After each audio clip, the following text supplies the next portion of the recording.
I'm a forensic investigator who spent 21 years working crime scenes for the Phoenix Police Department, or at least I was, until I submitted my resignation 4 months ago. You can call me Detective Isabella Izzy Chen-Martinez if you want. Most people in the department just called me the scene whisperer. During my 2 decades there, I was because I could make physical evidence talk when no one else could hear what it was saying. I've processed everything you can imagine: homicides, kidnappings, sexual assaults, armed robberies, domestic violence scenes, and every kind of brutality humans can inflict on each other. But what I'm about to tell you is the one case that made me question everything I thought I knew about death, time, and the very fabric of reality itself, and ultimately led me to leave law enforcement entirely. The Phoenix Police Department's Crime Scene Investigation Unit handles some of the most complex and disturbing cases in the Southwest. We cover Maricopa County, serving nearly 5 million residents across 9,000 square miles of desert, suburbs, and urban sprawl. It's a specialized unit that processes major felonies, unexplained deaths, officer-involved shootings, and cases where physical evidence is the difference between justice and letting killers walk free. During my 21 years with Phoenix PD, I processed over 4,200 crime scenes. I testified in 847 trials. I worked cases that made national news, and cases that never made it past the local police blotter. I've crawled through blood-soaked apartments at 2 a.m., spent weeks in the desert searching for burial sites, and examined crime scenes so horrific that seasoned detectives couldn't look at the photographs. My specialty was cold cases and seemingly impossible crimes. When other investigators hit dead ends, when the evidence didn't make sense, when a case looked like it might never be solved, that's when they called me. I had a reputation for finding microscopic details that others missed, for seeing patterns in chaos, and for never ever giving up on a case until I had answers. I grew up in Tucson, the daughter of a Mexican-American crime scene photographer and a Chinese-American forensic pathologist. Death investigation was literally in my blood. By the time I was 12, I could identify different types of bloodstain patterns. By 15, I was helping my father develop crime scene photographs in our home darkroom. By 18, I knew more about forensic science than most college graduates. I earned my degree in forensic science from Arizona State University, then spent 2 years with the Tucson Police Department before being recruited to Phoenix PD's elite CSI unit in 2003. I was 24 years old, the youngest investigator they had ever hired, and I was determined to prove that I belonged there. My first major case involved the murder of 3 college students who had been found shot to death in their off-campus apartment. The lead detective was convinced it was a robbery gone wrong, but something about the scene didn't feel right to me. The positioning of the bodies, the lack of defensive wounds, the way their personal belongings had been disturbed,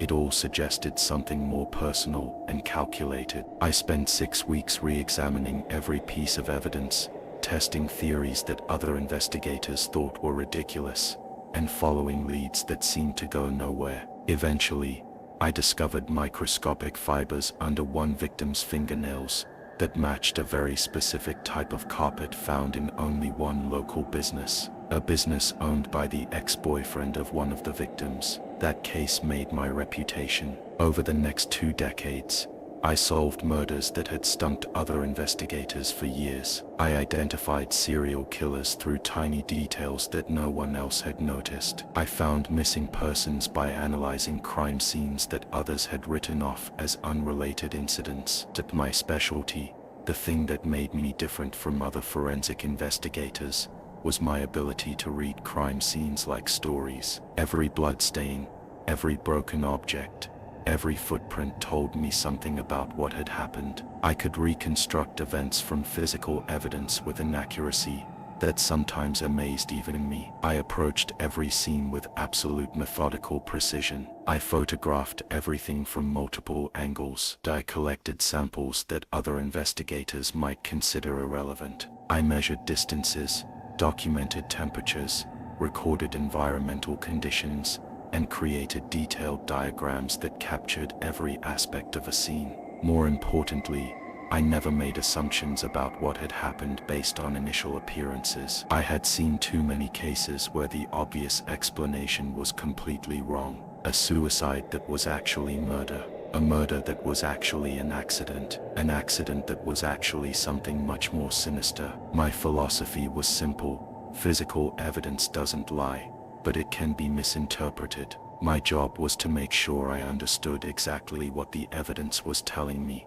not what I thought it should be telling me. The case I'm about to tell you about began on March 23, 2023, in the upscale neighborhood of Paradise Valley, Arizona, about 12 miles northeast of downtown Phoenix. Paradise Valley is where Phoenix's wealthy live: sprawling desert estates, multi-million-dollar homes, and the kind of security systems that make crime extremely rare. The Whitmore family lived in a custom-built adobe mansion on Thunderbird Trail, a property worth approximately $3.2 million according to county records. Dr. Victoria Whitmore, 51, was a renowned cardiovascular surgeon at Mayo Clinic Hospital. Her wife Amanda Whitmore, 48, was a federal judge for the U.S. District Court for the District of Arizona. Their adopted daughter, Sophia, was 16 years old, a junior at Phoenix Country Day School, and already being recruited by Ivy League colleges for her exceptional academic performance. This was a family that lived in the public eye. Dr. Whitmore had been featured on the cover of Arizona Medicine magazine 3 times. Judge Whitmore had presided over several high-profile federal cases, including terrorism prosecutions and organized crime trials. Sophia had been profiled in the Arizona Republic as one of the state's most promising young scholars. They were also a family that took security very seriously. Their home had a state-of-the-art alarm system, motion sensors, cameras covering every entrance, and a private security company that monitored the property 24/7. Judge Whitmore had received death threats related to some of her cases, so they were acutely aware of the need for protection. On that Thursday evening in March, the Whitmores followed their usual routine. Dr. Whitmore finished surgery at Mayo Clinic around 6 p.m. and arrived home by 7:30 p.m. Judge Whitmore had worked late in her chambers, reviewing briefs for a complex fraud case, and arrived home around 8:45 p.m. Sophia was already home, having finished debate team practice at school around 5 p.m. They had dinner together on their back patio, grilled salmon and vegetables that Amanda had prepared earlier in the week. It was one of those perfect Arizona evenings, temperature in the low 70s, clear skies, the kind of weather that makes you understand why people move to the desert. After dinner, they spent time together in the family room. Dr. Whitmore reviewed patient files for the next day's surgeries. Judge Whitmore worked on a legal opinion she was writing for a case she had heard earlier that week. Sophia practiced violin. She was first chair in the Phoenix Youth Symphony and had a regional competition coming up. The family's evening routine was well documented because of their security system and the fact that all 3 of them were creatures of habit who kept detailed calendars and schedules. Dr. Whitmore's last phone call was at 9:15 p.m., speaking with a colleague about a patient's post-operative care. Judge Whitmore's last email was sent at 9:47 p.m., a response to her law clerk about scheduling for the following week. Sophia's last social media activity was at 10:23 p.m., a text message to her debate partner about their upcoming tournament. At approximately 10:45 p.m., all 3 family members went to their respective bedrooms. The house alarm system was armed for the night. All doors and windows were secured. The security cameras showed no unusual activity anywhere on the property. What should have happened next was 8 hours of peaceful sleep, followed by another busy day of surgeries, court proceedings, and school activities. Instead, it became the beginning of the most disturbing and inexplicable investigation of my entire career. At 6 a.m. on March 24th, Dr. Whitmore's surgical coordinator, Rebecca Torres, arrived at the Whitmore residence as she did every Friday morning, to pick up Dr. Whitmore for an early surgery that was scheduled for 7:30 a.m. Dr. Whitmore was known for her punctuality and had never been late for a surgery in her 15-year career at Mayo Clinic. When no one answered the doorbell, Rebecca called Dr. Whitmore's cell phone. When that went to voicemail, she called the house landline. When that also went unanswered, Rebecca became concerned enough to contact the private security company that monitored the property. The security company reviewed their overnight logs and found no record of any alarms, motion detector activations, or unusual activity. Their cameras showed the property had been quiet all night, that they agreed to send a patrol to check on the family. The security guard arrived at 6:30 a.m.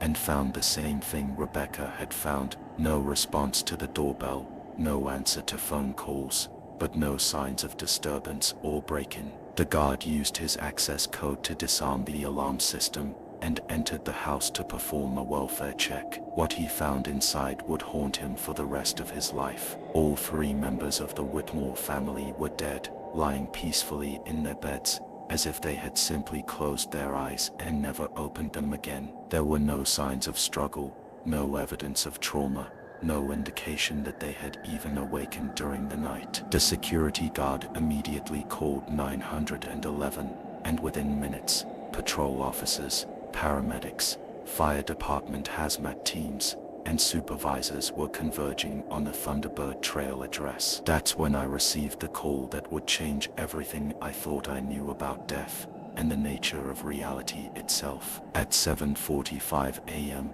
Lieutenant Sarah Rodriguez called me at home. I had worked with Rodriguez for 8 years, and she was not someone who got rattled easily. But there was something in her voice that I had never heard before, a combination of confusion and something that almost sounded like fear. "Chen-Martinez, I need you in Paradise Valley immediately. 3 family members, all deceased, no obvious cause of death, no signs of forced entry or struggle. The scene is..." She paused for a long moment. "Unusual. I can't explain it over the phone. Just get here as fast as you can."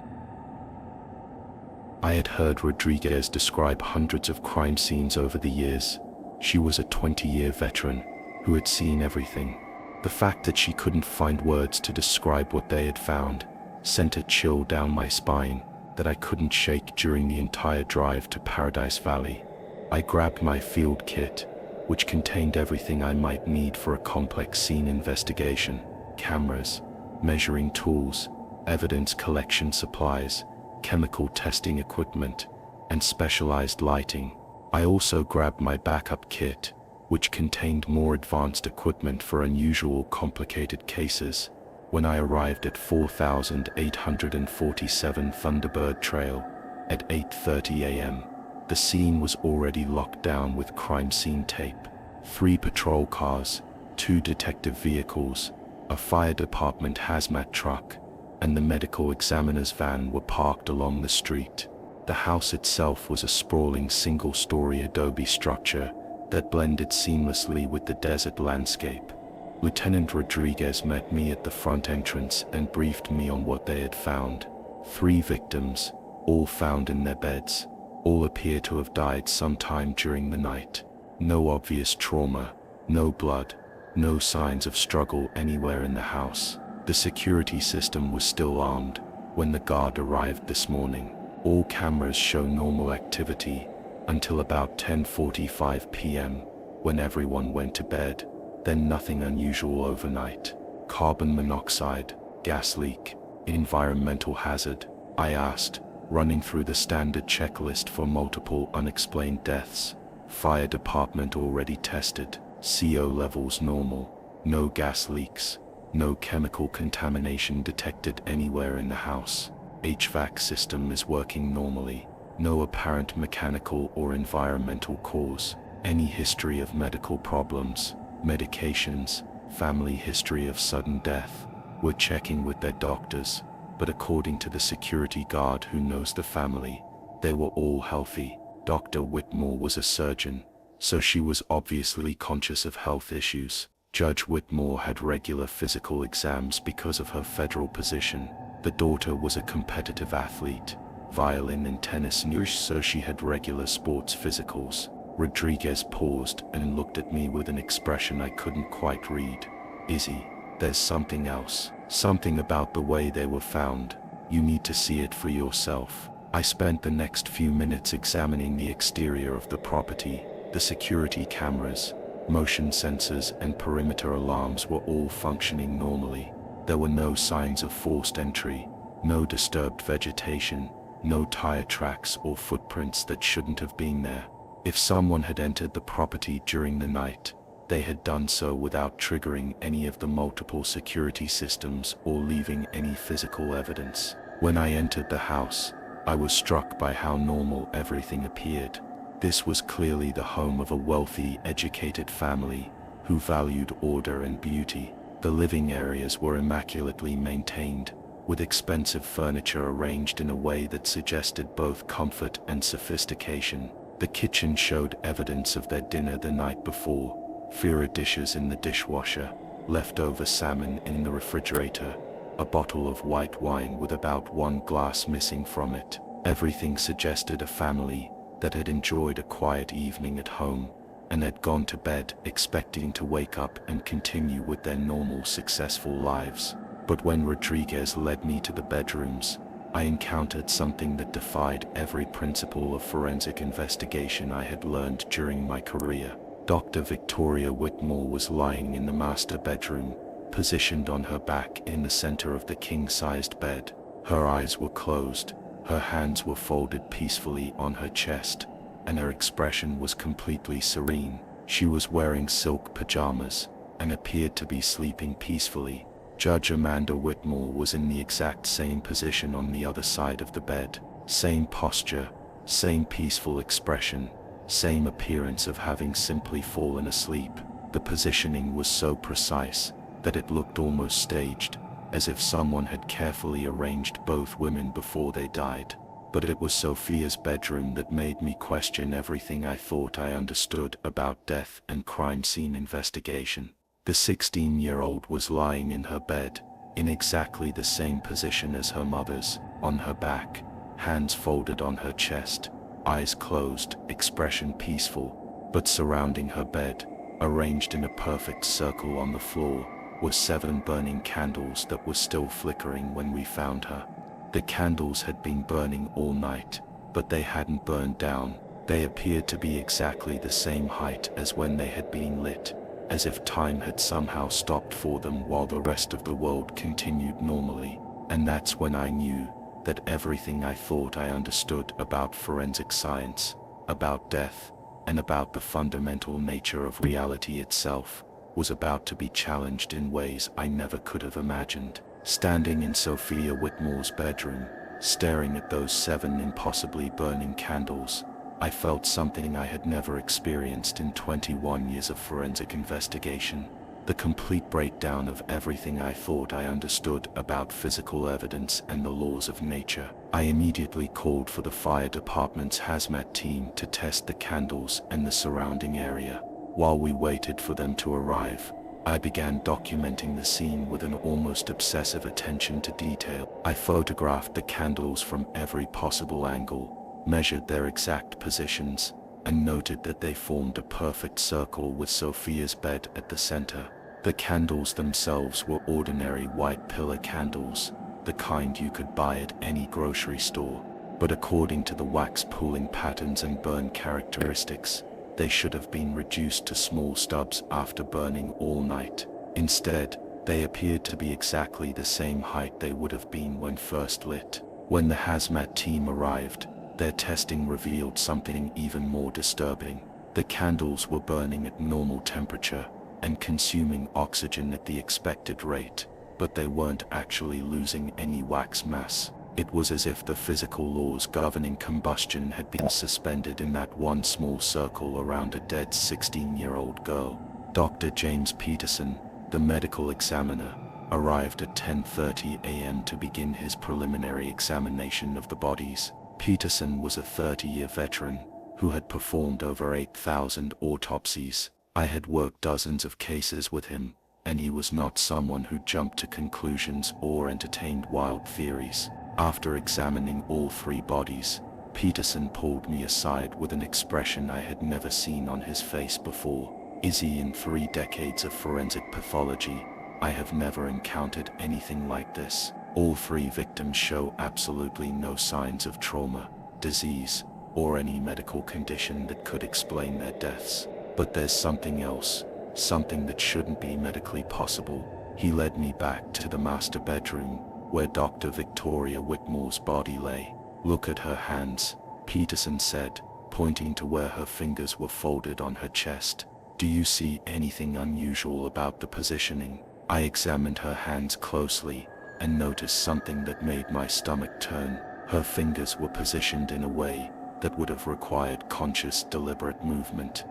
They weren't simply folded, they were arranged in a specific pattern, almost like she was holding something invisible. "Now look at Judge Whitmore," Peterson continued. "Amanda's hands were positioned in exactly the same way, down to the precise angle of each finger.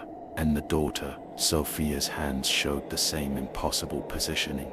3 people who had allegedly died in their sleep had somehow arranged their hands in identical complex patterns that would have required conscious thought and deliberate movement. There's more," Peterson said quietly.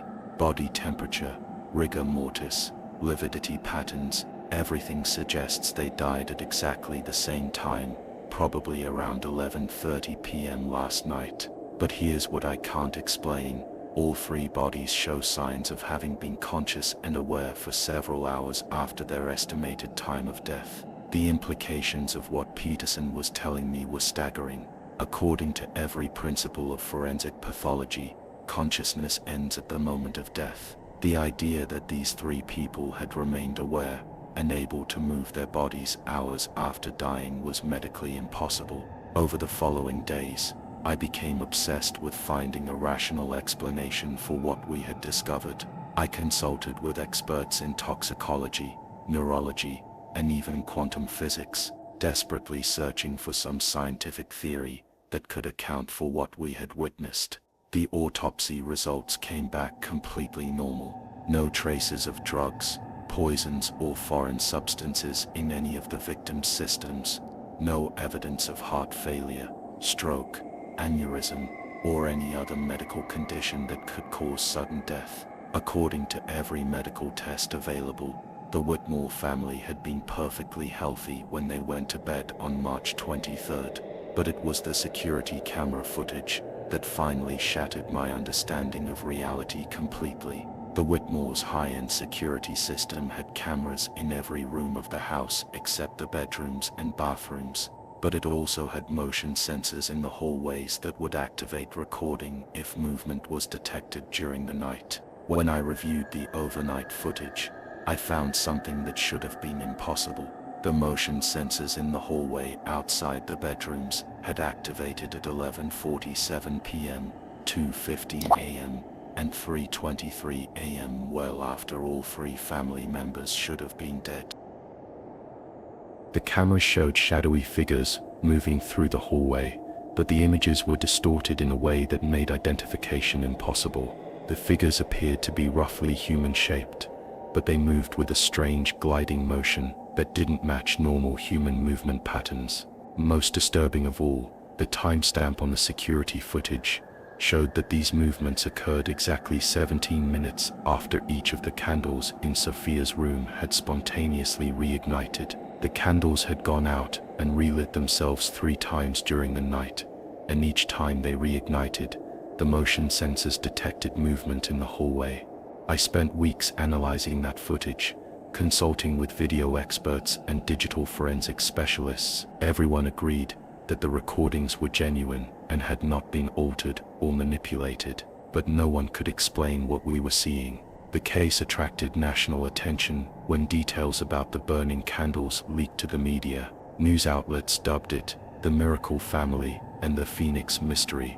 Paranormal investigators and religious groups descended on Paradise Valley, claiming the deaths were everything from divine intervention to supernatural possession. But for me, the case represented something much more troubling. than unexplained phenomena. It forced me to confront the possibility that everything I had built my career on meters, the belief that physical evidence could always provide rational explanations for what had happened, might be fundamentally flawed. 3 months after the Whitmore deaths, I was assigned to another case that should have been routine. A 23-year-old woman named Maria Santos had been found dead in her apartment, apparently from a drug overdose. But when I processed the scene, I found 7 white candles arranged in a circle around her body, all burning steadily, despite having been lit for an unknown period of time. The candles showed the same impossible characteristics as those in Sophia's room, burning without consuming wax, maintaining perfect height, defying the basic laws of physics. When I tried to extinguish them, they reignited spontaneously within minutes. Maria's autopsy revealed no drugs in her system, no cause of death, no medical explanation for why a healthy young woman had simply died in her sleep, while surrounded by impossibly burning candles. That's when I realized that the Whitmore case wasn't an isolated incident. It was part of something larger, something that challenged the fundamental nature of death itself. Over the following weeks, I began investigating similar cases throughout Arizona and neighboring states. I found 17 other unexplained deaths over the past 5 years, all involving victims who had been found surrounded by burning candles that defied physical laws. The victims had nothing obvious in common: different ages, different backgrounds, different social circles, but all of them had died peacefully, in their sleep, with their hands positioned in the same deliberate pattern, and all had been surrounded by candles that burned without burning down. When I presented my findings to my supervisors, they ordered me to stop investigating. When I refused, they threatened disciplinary action. When I continued anyway, they suggested I might need psychological counseling to deal with the stress of the job. That's when I realized that some mysteries aren't meant to be solved by law enforcement. Some truths are too dangerous or too incomprehensible to be officially acknowledged. I submitted my resignation 4 months ago, but I never stopped investigating. Working independently, I've now identified 37 similar cases across 11 states. The pattern is always the same: unexplained death, impossible candles, and official investigations that are quietly closed without explanation. I believe these deaths represent something beyond our current understanding of mortality, consciousness, and the nature of existence itself. Whether it's some unknown natural phenomenon, evidence of life after death, or something else entirely, I may never know. But I do know this: the Whitmore family didn't just die on March 23, 2023. They experienced something that transcends death as we understand it, something that allowed them to remain conscious and aware even after their bodies had stopped functioning. The burning candles weren't just impossible physical phenomena, they were beacons, marking the boundary between life and whatever comes next. And somewhere, in ways we can't comprehend, the Whitmore family is still aware, still present, still trying to communicate across that impossible boundary. That knowledge haunts me every day, because if I'm right, then death isn't the end we think it is. It's just another state of existence that we're not yet equipped to understand. And those candles are still burning, waiting for someone brave enough to discover what they're really trying to tell us about the true nature of human consciousness and the mystery of what happens when we die. The Phoenix Police Department officially closed the Whitmore case as death by unknown causes. But I know the truth: some mysteries are bigger than forensic science, bigger than our understanding of reality, and bigger than our ability to accept that there are forces in this universe that we may never be able to explain. I was a forensic investigator who believed that physical evidence could solve any mystery. The Whitmore case taught me that some evidence points to truths too profound for human comprehension, and sometimes the most important thing an investigator can do is acknowledge the limits of what we can know.